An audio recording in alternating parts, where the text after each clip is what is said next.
Hey everyone, just had a good work session at a local kind of tea shop. Just reflecting. Again, today is, I'm actually not too sure what today's date is. I think it's like March 3rd and it's like around 4 to 5 p.m. and did a couple hours of work and definitely feeling a lot better than I was in the last video.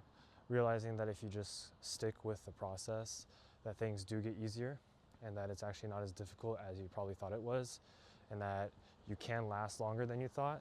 So just remember that when it feels overwhelming, when it feels like you really can't do much, you can always keep pushing and you can always do more. And yeah, one of the things I've been realizing a lot recently is that these couple hour chunks or a couple hour windows that you're working for are probably some of the most important ways you can work, because by working those small batches, you really get that extra productivity, extra focus that you wouldn't get from, not being super locked in, not being super focused for a longer amount of time. So I think that's really one of the biggest keys to how I'm able to get so much done. And I think another thing too is you have to realize that anything is fair when you're trying to get more work done. Like I bought, kind of some boba or some tea, and that's really just helped me a lot. Just really double down, really stay focused, have more energy to finish things.